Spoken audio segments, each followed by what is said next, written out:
Welcome to the show, everybody. Joseph Robert, the Fantasy Football Counselor. Today, I wanted to give you guys some practical fantasy football draft tips. Tips that you can take with you. You just take them with you, you put them in your pocket, and now you've got an arsenal of extra weapons, practical weapons to help you guys dominate your fantasy football leagues. Before I get into that, I want to give you guys a little bit of backstory. I want to have a one-on-one with you guys, kind of coach you here. Now, fantasy football doesn't have to be that complicated, but the problem is, prior to me coming into the industry, the system was broken. And I mean that, and I don't mean that in an arrogant way. I've come in and I've trailblazed significantly, but I want to give you guys, a one-on-one conversation here. Like we're chilling here, we're talking, I'm being practical with you. Fantasy football doesn't have to be complicated, but the system was broken. Now, if you've listened to my channel consistently and you watch me on IG, #1 Instagram page at Fantasy Football Counselor, you know that I break down, I talk bad about the consensus. And I do that, consensus rankings, I call it the consensus. And I do that because I genuinely, in my heart of hearts, I know this sounds like, this guy, does he really mean it? Yes, I do. I want you guys to win your league. So I put my neck on the line. So last year, people thought I was crazy. They thought I was nuts. I said, Landry's going to be better than Odell. You're crazy. Joe, you're nuts. I said, don't draft Odell. 3 years in a row, I said, stay away from him in the first round.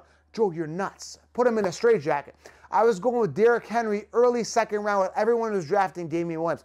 Joe, you're nuts. You're crazy. How could you do that? I was drafting Pat Mahomes as a backup with the year he broke out. And everyone's like, what are you doing with Pat Mahomes? Right? I was drafting George Kittle in the 10th round of the year. Everyone was drafting Gronk round 1. And I can go on for examples after example after example. I drafted Kareem Hunt the year he broke out before the Spencer Ware injury back in 2017. Won that league. Got Michael Thomas on my team and crushed an experts league. The best of the best in the industry. And the way I did that, guys, and I'll tell you guys, the way I did it is very simple. You just got to think outside the box. You got to stray away from the consensus rankings. And again, this industry was broken before I came in here. Listen, everything changes. Everything adapts. Blockbuster, gone. Netflix crushed them. Gone. You know, Elon Musk, Tesla, electric cars, they're coming in. They're changing. We're adapting, right? 4K camera. I'm running a 4K camera right now. You know, this camera wasn't around 20 years ago, right? Social media, everything, you guys get the picture, right? One thing that stayed stagnant was the fantasy football industry. That was something that was broken. That was something that wasn't changing. It wasn't adapting. It wasn't moving. So I got sick of it. I'm like, you know what? I'm going to shake things up a little bit. Now, I'm going to get to those tips, guys. Stick with me, but I'm giving you guys some backstory. I had to shake it up. And I'm not doing it. I don't just go out on a limb and say, get that guy. There's a reasoning before everything I say, right? There's a reasoning why I say get that player, right? I do the research, I do the analysis, I do the thinking, I do all the thought process stuff. So it's not just like, hey, draft that guy.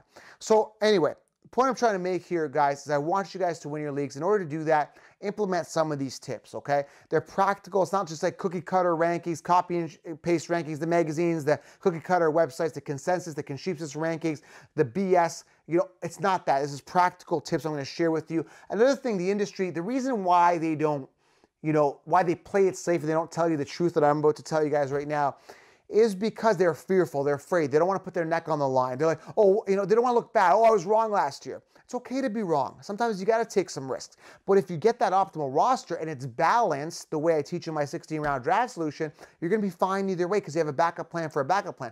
Last year, I drafted Saquon and then I went Derrick Henry. Saquon didn't do greatest. Then I went, in some leagues, I went David Johnson, but I had Derrick Henry in round 2. I had Derrick Henry in round 2. I was stealing him in round 2 everywhere last year.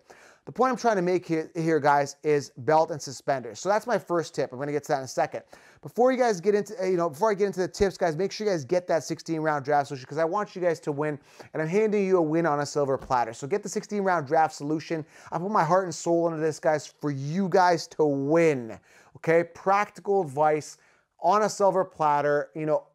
Scrap the draft kits. They're dead.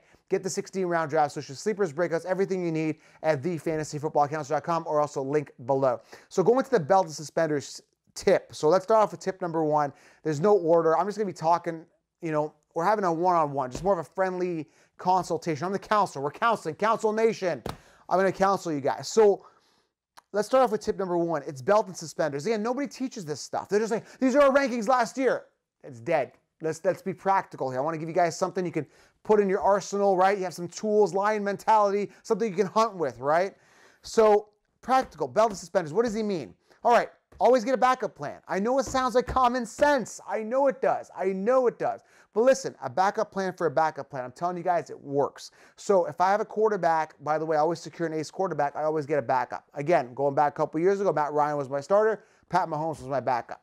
Worked perfectly, okay? Always get a backup plan. If you're in a 2-quarterback league, get 3 quarterbacks. If you're in a 1-quarterback league, get 2 quarterbacks. Always a backup plan, okay? Another practical tip for you, wait on tight end. Guys, I cannot express it enough. There's a ton of value at tight end, and the only guy that really goes off is Kelsey. I mean, Kittle could have a good year, but I do not invest a second-round pick on a tight end. Get 2 tight ends, get them later. There's a ton of guys, sleepers that can break out. Gesicki, Hawkinson, you know, Fant. I don't know. There's a lot of targets out there in Denver, but either way, you know, I talk about that 16-round draft solution, right? I give you guys all the optimal players to draft in each round. Make sure you guys get it.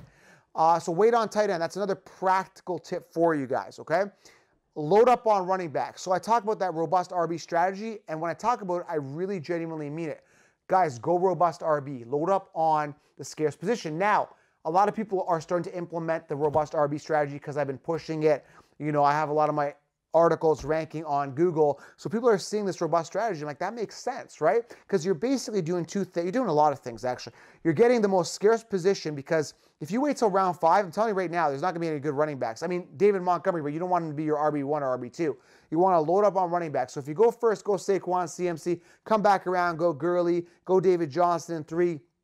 You got guys that are primed for a mega workload. That's what you guys need. You guys need that mega workload from your running backs and guys that are going to have people hoarding them. You don't want those guys behind them, okay? So more practical tips for you right now. Go robust RB. You're taking away the most scarce position from the opponent and you're loading up and you're adding depth. And once you got 4 running backs in the first 5 rounds, damn, you're set for the entire draft. Now you get a 5th running back later, a Zach Moss and AJ Dillon or someone like that. And we talk fantasy football sleepers. That's why you guys got to subscribe and get the 16-round draft solutions all in there on a silver platter for you. But I mean, literally, once you get those running backs early, you're set for the rest of the draft, okay? More practical advice. Now, some of this stuff seems like common sense, but nobody talks about it. But another piece of practical advice for you guys is aim high on the depth chart. What do I mean by that? Very simple. When you're drafting, always aim high on the depth chart. Do not settle for anything less. Now, a lot of people are saying Kareem Hunt is good value. He outscored Nick Chubb 6 out of the 8 weeks. You know, they played together in PPR numbers. I get it. I love Kareem Hunt. I'd rather have Kareem Hunt in round 7 than Nick Chubb, but I'm aiming low on the depth chart. I don't like that. Unacceptable. I always aim for guys at the top of the depth chart. I do not settle for anything less. So as the draft goes on, round 7, 8, you're going to notice that you're only looking at wide receiver 2s and RB2s. But if you load up on them early and you get good so load up on those guys, but you're going to notice a lot of wide receivers 2s there. Aim for wide receiver 2s that have upside. Another practical tip. So Deontay Johnson, he's got a quarterback that throws a lot with Big Ben, right? So I like him. Jefferson, like him, right? So once you run out of those wide receiver 1s and RB1s on their team, aim high on the depth chart, get the wide receiver 2 on their team, and look at who's throwing the ball. That's another practical tip. Who's throwing the ball to the wide receivers? So if you're drafting a wide receiver, guys, I can go on forever with so much practical stuff. Always, like, if I'm drafting a wide receiver, look at who's throwing to him. And then there's another variable. Here's another tip. Volume. So, perfect example, Terry McLaurin. I don't like who's throwing the ball. I just don't like Haskins. Haskins could step up this year, but when I look at it, I'm like, I don't like the quarterback. But I look at talent. Talent and volume, that's going to outweigh it, so I may consider McLaurin. Then I look at value. Now, Terry McLaurin's value is going up. I see him coming off as early as the 4th round in some mock drafts, which is crazy. Originally I was seeing him in the 6th, 7th round. His ADP is climbing. So the point I'm trying to make here, guys, is aim high on the depth chart. Look who's throwing the ball. If it's a wide receiver, when it's a running back, look at the volume. Make sure your running back is not, let me repeat, your running back is not in a committee, okay? Another practical piece of advice. So we talked about belt and suspenders. We talked about robust RB, load up on those running backs early. We talked about a backup plan for a backup plan. We talked about aiming high on the depth chart. I'm going to give you guys one more tip here that you could take home, put it in your arsenal, okay? I know this sounds like common sense, but do a lot of mock drafts. I'll tell you why. The reason you do a lot of mock drafts is you've got to anticipate. You know, I think Wayne Gretzky said it, you got to skate to where the puck is going. skate to where the puck is going to go, not to where it is now. Meaning, if you're in a draft and you've done all this research and you know the Cuddy system, consistency, upside, durability, depth, and youth, it fits the player you're going to draft fits the particular criteria of perfection. I mean, there's no guarantees in fantasy, but you've done the criteria, you've done the research. That's what 16 rounds is. I make sure every optimal player in each round, by the way, get it. If you haven't got 16 rounds, get it, thefantasyfootballcounselor.com. So when you do a lot of mock drafts, and the reason is, again, you don't want to get sniped with that player that you love. You want that player for you. You want to make sure you get that player that you like. So make sure you guys don't get sniped. So if you do a lot of mock drafts, you can anticipate and know when players are coming off, okay? So, I mean, I just kind of want to have this one-on-one with you guys because I just think there's so much misinformation out there for fantasy football. So a lot of people are like, oh, Joe, it's just fantasy football. But there's over 65 million people across North America that play fantasy football. To a lot of people, it's a pastime. To me, it was a major outlet in my life. You know, I had some struggles in my life, and I leaned towards fantasy football as an outlet, as a fulfillment, as an enjoyment, whether you're doing, you know, you're stuck in a job that you don't like, whether you're unhappy at home, whether you're going through some stress, whatever your situation is, fantasy football entices and it helps you with your life in certain ways. It adds a level of excitement that it's done it for me, and I'm sure it does it for you. That's why you're watching this.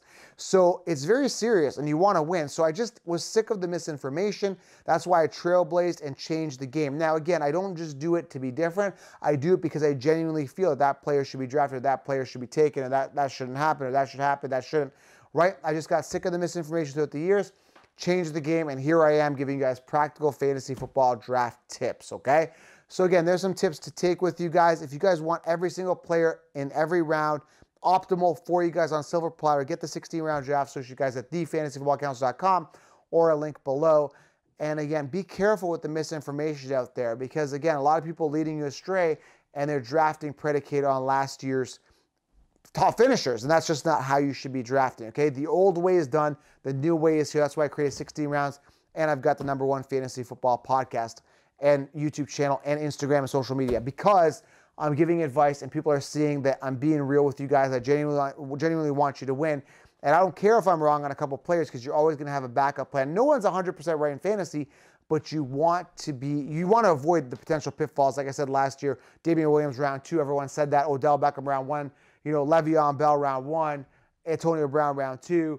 It's like you don't want to make those mistakes. And again, everyone's so hyped about Baker Mayfield last year. I'm like, Josh Allen will outperform Baker Mayfield. Joe, you're crazy. Put this guy in a straitjacket. Landry's better than Odell. Put this guy in a straitjacket. Derrick Henry round 2. Put this guy in a straitjacket. No, it's because I did the research. I thought about it. I looked at the Eddie George video talking to Derrick Henry. I looked at Derrick Henry being hungry and the incentive there and the talent there and the O-line there and the situation there. I looked at Baker Mayfield. I looked at Odell not staying durable over the past couple years. I look at everything. I look at the rapport Landry had with Baker Mayfield. So it's about thinking outside the box and thinking a couple steps ahead. There's another tip for you guys. Always be a couple steps ahead of the competition, okay? So there you have it, guys. Some practical fantasy football draft tips for you guys. Hope you guys enjoyed the video. I appreciate you. If you guys found some value here, please smash the thumbs up. It helps the channel and get the 60-round draft. And leave your fantasy questions below. I'll try to keep it real and try to get back to as many as I possibly can. Thanks for being here, guys. I appreciate you. I hope this helps you. Go out there and crush fantasy football 2020. And damn, football's back. Super excited. It's coming. It's on its way. Super excited. We'll talk soon.